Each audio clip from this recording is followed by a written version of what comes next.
Inside this Western Sydney council, Steve Christou prepares himself for what's about to come. How do you think it'll go tonight? Look, it's hard to say. There's going to be a large crowd come in tonight, some for, some against. Leave our kids alone! Leave our kids alone! Leave our kids alone! Get the bigots out the door! No right to discriminate! Outside, police officers stand between hundreds of people for and against a controversial book ban. Leave our kids alone! Leave our kids alone! We got to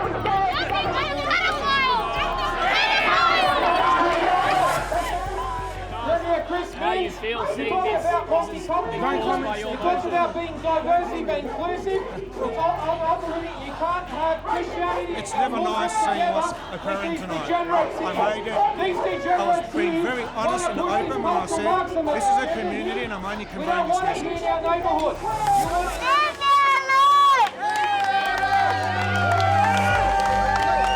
The conflict started 2 weeks ago when former Mayor and current Cumberland City Councillor Steve Christou put forward a motion to take immediate action to rid same-sex parents' books from council-run libraries.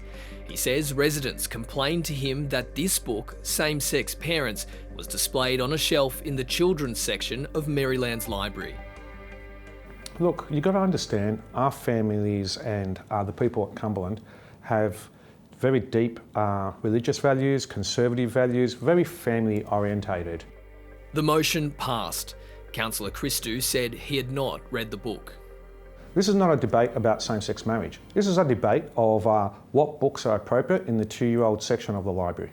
A 2-year-old shouldn't have to worry about adult issues. That's what we're saying. Okay, because just the 2-year-olds can't read.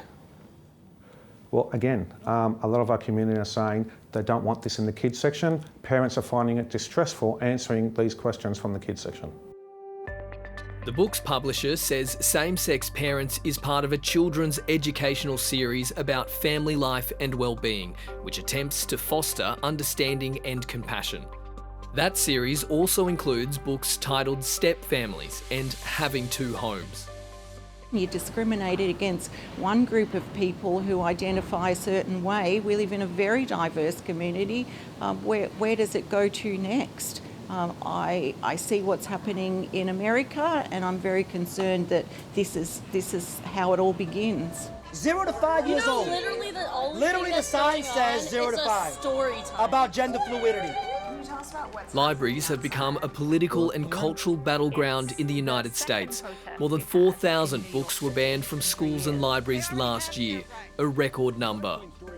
The US has a very different legislative environment, a very different environment for censorship than Australia, and a history of what we might call micro-censorship, where we see intense battles at the level of a library or the level of a school.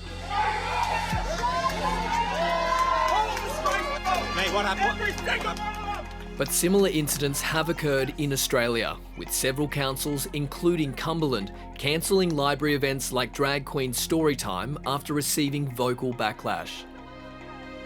The idea that it's always children who must be protected, moral panics around the access of children to material. These have been part of debates about censorship in Australia for more than 100 years, and particularly concern around safe-sex material. Last year, there was a concerted campaign to have this book, Welcome to Sex, removed from shelves right across Australia. Here in Wagga Wagga, in September, a councillor made an appeal to have the book banned from the city's library. Mick, yeah, what in this book did you find confronting? Yeah, look, just on page 167 in this book, for example, the lowdown on anal sex. Now, this was spoken about in the chamber.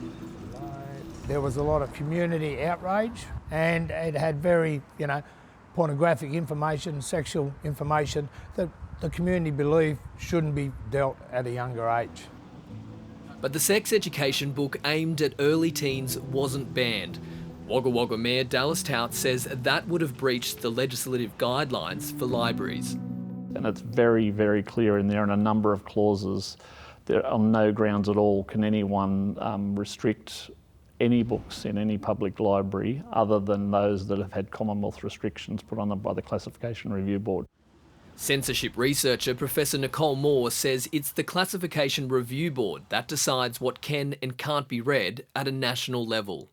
The federal government and federal agencies make these decisions, not individual politicians at a local council level.